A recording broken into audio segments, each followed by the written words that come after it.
একটা শিশুকে কি করে একটা মানুষ ধর্ষণ করে? বুক কাঁপে না মানুষের? পশুও মনে হয় যে মানুষের থেকে ভালো। একজন ধর্ষকের শাস্তি আসলে আমার মনে হয় যে ফাঁসি হওয়া উচিত। ধর্ষকের শাস্তি কি হওয়া উচিত সেটার জন্য একটা গঠনমূলক শাস্তির ব্যবস্থা করা উচিত, সেটাই হচ্ছে আসলে আমাদের মুখ্য বিষয়। অবশ্যই ইনসিকিউর ফিল করি, কারণ হচ্ছে আগে যেরকম বুক ফুলিয়ে চলাফেরা করতাম এখন আসলে ওই জায়গাটা নাই। আর আমরা মিডিয়া পার্সন যারা, তাদের তো আপনারা সবাই জানেন যে টাইম টেবিলের কোনো ঠিক থাকে না, কারণ আমাদের অনেক সময় লেট নাইট শ্যুট হয়, বিভিন্ন জায়গায় শ্যুট হয়, সেখান থেকে আমাদের বাসায় যেতে হয়, যাওয়া আসা করতে হয়। সো ওই জায়গা থেকে একেবারেই হচ্ছে ইনসিকিউর ফিল করি। আর এখন বাসা থেকে বের হতে আতঙ্ক লাগে। আমি যেরকম দেখা যায় যে আমার বিশেষ কোনো কাজ না থাকলে আমি বাসা থেকে বের হই না।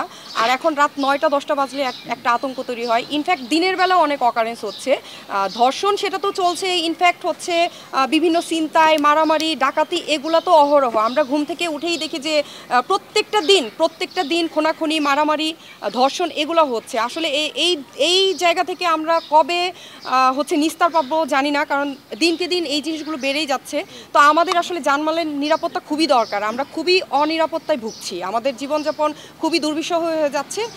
এটা আসলে খুব তাড়াতাড়ি একটা আইনের আওতায় আনা উচিত, সরকারকে একটু দৃষ্টিভঙ্গি এখানে দেওয়া উচিত। প্রেফারেন্স দিয়ে আসলে যারা আসেন নাই তারা কেন আসেন নাই সেটা তো অ্যাকচুয়ালি আমি বলতে পারছি না, বাট আমাদের যাদের সম্ভব হয়েছে তারা এসছি। এখন এটা নিয়ে আসলে তর্ক বিতর্ক করে লাভ নাই, কিছুই বলার নাই। আমরা যারাই আসছি, যে উদ্যোগেই আমরা দাঁড়িয়েছি, আসলে আমাদের এখন কে আসলো না আসলো সেটা বিচার করার সময় না।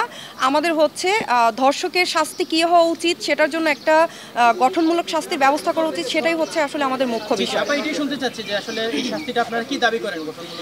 একজন ধর্ষকের শাস্তি আসলে আমার মনে হয় যে ফাঁসি হওয়া উচিত, কারণ একজন ধর্ষক সমাজের একটা কীট প্রত্যঙ্গ। আমি মনে করি না যে তার মধ্যে একটা মনুষ্যত্ববোধ কাজ করে, কারণ একটা মনুষ্যত্ববোধ কাজ করলে সে কখনোই ধর্ষণ করতে পারে না।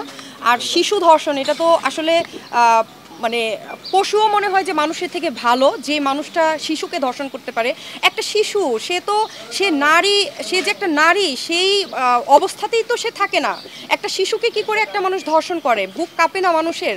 মানে সেই মানুষটা কতটুকু নরপিশাচ হলে এই ধরনের কাজ করতে পারে? তাকে সরাসরি ফাঁসি দেওয়া উচিত। আজকের আমাদের যে উদ্যোগ, এটাতে আসলে সিনিয়র জুনিয়র থেকে শুরু করে সবারই থাকা উচিত ছিল, কিন্তু আমাদের আসলে শর্ট টাইমে অ্যারেঞ্জটা করা। আমি রাতের বেলা মেসেজ পেয়েছি অ্যান্ড ফোন পেয়েছি, তো হয়তো বা অনেকের আসার ইচ্ছা আছে, কারণ যেহেতু এখন রমজান মাস চলছে, সো সবার বাসা থেকে আসাটা হয়তো অনেকের অনেক ধরনের কাজকর্ম বা অনেক ধরনের প্রবলেম থাকে, দ্যাটস ওয়াই হয়তো বা অনেকে আসতে পারেনি।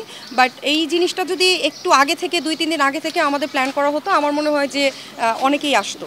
বিনোদন প্রোগ্রামে সবাই আসে। এখন হচ্ছে যারা যারা আসেন নাই, আপনারা কাউন্ট করেন কারা কারা আসেন নাই, এবং তাদেরকে যদি ওইভাবে পান তখন তাদেরকে কোশ্চেন করেন। এখন কেন আসে নাই সেটা তো আমি আসলে বলতে পারছি না।